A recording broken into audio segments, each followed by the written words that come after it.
नमस्कार, आप देख रहे हैं जी न्यूज। आपके साथ मैं हूं प्रत्युष खरे। दिल्ली चुनाव नजदीक है। हर कोई दिल्ली की सत्ता के लिए अपने तरकश के तीर आजमा रहा है और इसी बीच बीजेपी ने इस चुनावी डगर में सावरकर दांव चल दिया है। मोदी सरकार दिल्ली में वीर सावरकर के नाम पर कॉलेज बनाने जा रही है और इस कॉलेज का शिलान्यास कल प्रधानमंत्री नरेंद्र मोदी खुद करने वाले हैं। वीर सावरकर कॉलेज के नाम से यह कॉलेज बनने वाला है दिल्ली के नजफगढ़ इलाके में। रोशनपुरा में कल इसकी नींव रखी जाएगी और प्रधानमंत्री नरेंद्र मोदी खुद इस कॉलेज की नींव रखेंगे। दरअसल इससे पहले नॉर्थ कैंपस और साउथ कैंपस ऑलरेडी दिल्ली विश्वविद्यालय के हैं, लेकिन अब पूर्वी और पश्चिमी कैंपस भी बनाया जा रहा है और इस दौरान तकरीबन 3 कॉलेजेस बनाए जाएंगे और जिनमें से एक कॉलेज का नाम होगा वीर सावरकर कॉलेज और उसकी आधारशिला या कहें कि नींव कल रखी जाएगी। दरअसल डीयू ने आमंत्रित किया था प्रधानमंत्री नरेंद्र मोदी को इसकी नींव रखने के लिए और जो खबरें आ रही है उसके मुताबिक कल प्रधानमंत्री नरेंद्र मोदी खुद कॉलेज की नींव रखने आएंगे। अब दिल्ली चुनाव है, ऐसे में इसे चुनाव से जोड़ करके भी देखा जा रहा है। सकारात्मक सोच के लोग हैं, जो हिंदू समाज के विरोधी हैं, जो सावरकर साहब के विरोधी हैं, वो विरोध करते रहेंगे, मगर हम देश की भावनाओं के अनुरूप आगे बढ़ रहे हैं। वीर सावरकर हमारे देश और हमारे लिए हमारा स्वाभिमान है। स्वाधीनता की लड़ाई उन्होंने लड़ी, काला पानी की सजा उन्होंने काटी, विदेशी कपड़ों की होली उन्होंने जलाई और उनका जो त्याग और तप है उसको अगर हम नमन कर रहे हैं, दिल्ली यूनिवर्सिटी नमन करे तो उसका स्वागत करना चाहिए। वीर सावरकर कॉलेज का जो इनॉग्रेशन है वो द्वारका क्षेत्र में जो नजफगढ़ रोशनपुरा क्षेत्र वहां पर हो रहा है और 140 करोड़ का प्रोजेक्ट है और नजफगढ़ जो क्षेत्र है नाहरगढ़ को जिसको पहले जाना जाता था वो वीरों की भूमि है और वो वीरों की भूमि वीर सावरकर जी का सम्मान करती है। तो दिल्ली में विधानसभा के चुनाव होने वाले हैं। माना जा रहा है कि अगले 1 हफ्ते के अंदर चुनाव की तारीखों का ऐलान भी हो सकता है, नई वोटर लिस्ट भी आ सकती है। इस बीच पुजारी ग्रंथी योजना आम आदमी पार्टी की तरफ से लॉन्च की गई जिस पर बीजेपी हमलावर है और अब ये खबर दिल्ली विधानसभा या कहें कि दिल्ली की सियासत में सबसे ज्यादा सुर्खियों में इस वक्त छाई हुई है।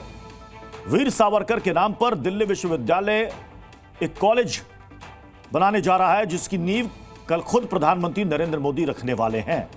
कल प्रधानमंत्री नरेंद्र मोदी इस कॉलेज की नींव रखेंगे। दरअसल 3 कॉलेजेस बनाए जाने हैं जिसमें पश्चिमी और पूर्वी कैंपस ये दिल्ली यूनिवर्सिटी इसका विस्तार कर रहा है।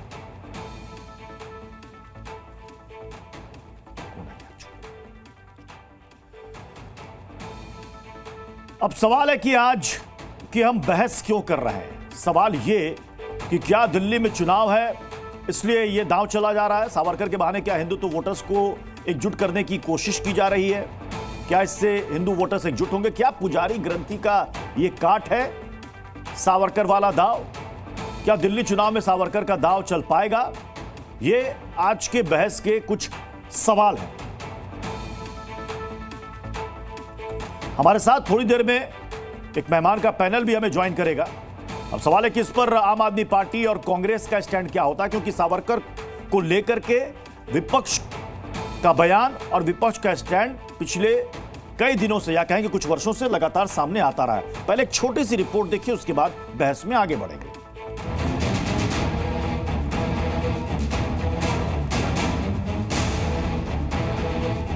दिल्ली में चुनाव, सावरकर पर दांव।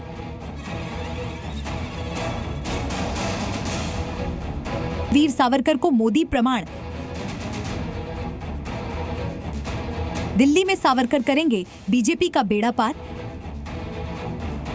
दिल्ली में चुनाव के ऐलान से पहले बीजेपी ने बड़ा दांव चल दिया है। मोदी सरकार ने वीर सावरकर के नाम पर दिल्ली में कॉलेज बनाने का फैसला किया है। कल प्रधानमंत्री नरेंद्र मोदी इस कॉलेज की आधारशिला रखेंगे। वीर सावरकर के नाम पर नजफगढ़ में बन रहे इस कॉलेज में 14 करोड़ रुपए की लागत आएगी। देश के राजनीतिक दलों के बीच अक्सर विनायक दामोदर सावरकर को लेकर आरोप प्रत्यारोप और जुबानी जंग जारी रहती है। एक तरफ कांग्रेस और उसके सहयोगी सावरकर की विचारधारा पर सवाल उठाते हैं तो बीजेपी और उनके सहयोगी उनको वीर सावरकर की उपाधि से नवाजते हैं। ऐसे में अब दिल्ली चुनाव से पहले बीजेपी के इस दांव पर सियासी घमासान तय होना तय है। इस चुनाव में सरकार का ये दांव बीजेपी के लिए जीत की दिशा तय करेगा या विपक्ष इस मुद्दे पर बीजेपी के लिए मुश्किलें खड़ी कर देगा। चलिए जल्दी से अपने मेहमानों साहब को मिलवा देते हैं। हमारे साथ प्रोफेसर कपिल कुमार, राजनीतिक विश्लेषक, इस वक्त जुड़ चुका है। अमितोष पारिक हमारे साथ है, विश्व हिंदू परिषद के प्रवक्ता सैयद जवाद हमारे साथ हैं, राजनीतिक विश्लेषक नूर अहमद अजहरी हैं, इस्लामिक स्कॉलर। मैं सबसे पहले नूर अहमद अजहरी साहब आपके पास आ रहा हूं। वीर सावरकर के नाम पर कॉलेज का नाम रखा जाएगा और खुद पीएम इसकी नींव रखेंगे। कोई ऐतराज, कोई आपत्ति तो नहीं है? स्वागत करेंगे आप इसका? वीर सावरकर की ही सहनियत है ना भारतीय जनता पार्टी। भारतीय जनता पार्टी वीर सावरकर को अपना रहनुमा, अपना लीडर मानती है। हालांकि वीर सावरकर की हकीकत क्या है ये दुनिया जानती है। उन्हें दुनिया माफी वीर भी कहती है। इस बात को याद कर लेना चाहिए। अंडमान की सजा उन्होंने तनहा नहीं काटी थी। अंडमान की सजा काटने के लिए मौलाना फजल खैराबादी जैसे बहुत सारे उलमा भी हैं। कभी नरेंद्र मोदी को उनकी याद आती है? जो लोग अंग्रेजों से माफी मांग रहे थे, जो लोग अंग्रेजों के आगे घुटने टेके हुए बैठे थे, उन लोगों के नाम से देश में यूनिवर्सिटियां। ठीक है, आपको ऐतराज है इस पर? आपको ऐतराज है? मेरा सवाल ये है कि क्या ये चुनाव से जुड़ा हुआ मसला है? चुनाव है इसलिए ये दांव चला जा रहा है? हाँ बिल्कुल। अपर कास्ट के जो लोग हैं, जिन लोगों को भारतीय जनता पार्टी बड़े बड़े ओहदों पर देखना चाहती थी पहले से, उन लोगों को खुश करना चाहती है। इसके सिवा कुछ और नहीं है। मैं कपिल कुमार जी मैं आपके पास आऊं, लेकिन उससे पहले अमितोष पारिक, अभी आपने सुना वीर सावरकर के बारे में क्या कुछ कह रहे हैं अजहरी साहब, और ये कह रहे हैं कि चुनाव से जुड़ा हुआ ये दाव है, ये सियासी दाव है। वो कह रहे हैं और भी कई महान सपूत हैं, उनके नाम पर रख देते नाम। प्रत्युष जी देखिए, एक बहुत बड़ा अंतर है। एक यूनिवर्सिटी है जो पूर्व प्रधानमंत्री के नाम पर है, वो है जवाहरलाल नेहरू यूनिवर्सिटी, जहां पे आजादी जिंदाबाद के नारे लग जाते हैं। और एक यूनिवर्सिटी वो बन रही है इस देश के अंदर में जिसके लिए सिर्फ देश नहीं बल्कि इंदिरा गांधी ने कलेक्टर स्टैंप निकाले, 11,000 रुपए का डोनेशन दिया, जिनको वीर की उपाधि दी, जिनके देहांत के बाद कहा कि we lost a great freedom fighter and patriotic Veer Savarkar, जिनने अंडमान जेल के अंदर में रहते हुए एक ही जीवन काल में 2 लाइफ इंप्रिजनमेंट की सजा काटी, जिनका भाई चित्पावन ब्राह्मण जिनोसाइड में चला गया, जिनके लिए हर माफी मांगी थी। माफी क्यों नहीं बता रहे? यूनिवर्सिटी में थीसिस लिख दिया गया उनके लिए। ये विश्व हिंदू परिषद क्या कह रही है हमें नहीं मालूम है, लेकिन आप अपना स्टैंड ये भी तो बताओ। माफी के नाम से माफी किसने मांगी थी? घुटने किसने टेके थे? कहो तो माफीनामा दिखा दें आपको, और तो माफीनामा दिखाएं आपको। जो माफी मांगी थी वीर सावरकर ने, आपके वीर सावरकर ने, वो भी तो आप बताओ देश को। सावरकर है नूर अहमद अंसारी, और मैं बताता हूँ माफी की बात। अरे अमितोषी माफीनामा सुनाइए।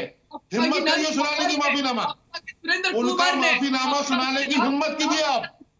वो शख्सियत थे लेकिन विवादास्पद थे, इसको भी आप बोलिए। 1923 को ये क्या है? ये वो लोग हैं। ठीक है, मैं कपिल कुमार जी का रुख करूंगा, चूंकि जाने माने इतिहासकार भी हैं। कपिल सर, मतलब एक बार फिर से सावरकर को लेकर के बहस छिड़ गई। एक खेमा जो कहता है कि वो माफी वीर है और एक खेमा कहता है स्वतंत्र वीर है। प्रत्युष जी, मुझे सबसे पहले तो हंसी इस बात पे आती है कि जिन लोगों ने कोई पूरे सरकारी डॉक्यूमेंट नहीं देखे हैं वो सावरकर को लेकर टिप्पणी करते हैं। अब ये जो नूर अहमद साहब बोल रहे हैं और मेरे बीच में ना कोई बोले, मुझे बात पूरी करनी चाहिए, मैं किसी के बीच में नहीं बोलता हूं। भाई साहब जरा ये बताओ, 1946 के अंदर जब जवाहरलाल नेहरू ने अंतरिम प्राइम मिनिस्टर की शपथ ली थी तो किन के नाम पे ली थी या नहीं ली थी? मुझे बताएं जरा, मुझे ये बताएं। जब नाभा के अंदर अरेस्ट हुए थे जवाहरलाल नेहरू, तो इनकी माफीनामा किसने मोतीलाल नेहरू ने लिख के दिया था कि मेरा लड़का दोबारा हरकत नहीं करेगा। 1946 के अंदर जब राजा हरि सिंह ने अरेस्ट करा दिया था नेहरू को वहां पे श्रीनगर के अंदर, तब वहां पे माफी उसको किसने, अंग्रेजी वाइसरॉय ने छुड़वाया था।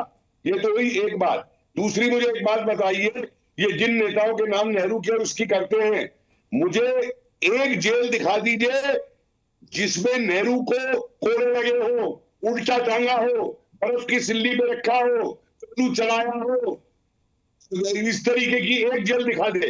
अरे जितना के नाम पे यूनिवर्सिटी बन जाती तो इन्हें बड़ी खुशी होती।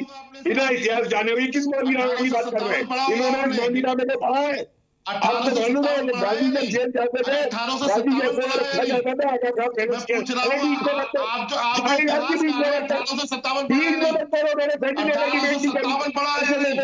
ये इतिहास में नहीं अपनी राजनीति के 57 पढ़ा, झूठे हो आप। वीर सावरकर के शागिर्द हो, आप झूठे हो, आप झूठ बोलते हो, झूठ फैलाते हो देश में। पता नहीं कहां से आप राजनीति विश्लेषक बन गए हो। आपसे झूठ फैलाते हो देश में, आप झूठ फैलाते हो देश में, आप झूठ फैलाते हो देश में। आप कोई इतिहासकार नहीं हो, आप हिंदू और मुस्लिम। पीसीआर जल्दी से लाइएगा सैयद जवाद को, पीसीआर सैयद जवाद को लाइएगा जल्दी से। सैयद जवाद, दिल्ली यूनिवर्सिटी का फैसला, प्रधानमंत्री को निमंत्रण, प्रधानमंत्री नींव रखने के लिए आ रहे हैं। क्या आपको इसमें सियासत दिख रही है? क्या ये चुनावी दांव दिख रहा है? आपको नए वर्ष की बहुत बहुत शुभकामनाएं, सारे दर्शकों को शुभकामनाएं, और आपको और आपके सभी दर्शकों को मेरा जय हिंद, जय संविधान। देखिए क्या है, आज के मौके पे अगर वीर सावरकर का वो खोलने जा रहे हैं, प्रधानमंत्री हैं, उनको पूरा हक है, राइट है, खोल सकते हैं, लेकिन उसके अंदर जो वीर सावरकर की आज तक पूरी भूमिका रही है वो ठीक कहा है। बहुत से लोग उनके पक्ष में हैं, बहुत से लोग विरोध में हैं, लेकिन एक अच्छा काम ये है कि आप एक कॉलेज की स्थापना करने जा रहे हैं, लेकिन बरप इसके वो भी इतिहास लोगों को बताइए कि जब वीर सावरकर जी ने और एक 1945 के अंदर आरएसएस की तरफ से और हिंदू महासभा की तरफ से एक कार्टून जारी करा गया था जिसमें हमारे देश के बड़े बड़े स्वतंत्रता सेनानी और बड़े बड़े नायक, जिसमें सरदार पटेल भी थे, पंडित जवाहरलाल नेहरू भी थे, गांधी जी भी थे, मौलाना आजाद भी थे और बाबा साहब भीमराव अंबेडकर भी थे, जिनको जो है रावण स्वरूपी दिखाया गया था। तो क्या आज आप उस चीज से एग्री करते हैं? दूसरी सबसे बड़ी बात है, आज तक गृह मंत्री जी ने अंबेडकर जी के ऊपर जो टिप्पणी करी है उस पर माफी तो नहीं मांगी, लेकिन ये वही वीर सावरकर हैं जिन्होंने बाबा साहब भीमराव अंबेडकर के लिए बहुत सी चीजें ऐसी लिखी हैं, बहुत सी बातें ऐसी कही हैं, आपत्तिजनक कही हैं, जिनको मैं सार्वजनिक तौर पर कह नहीं सकता। इतिहास लोगों को पढ़ने की जरूरत है।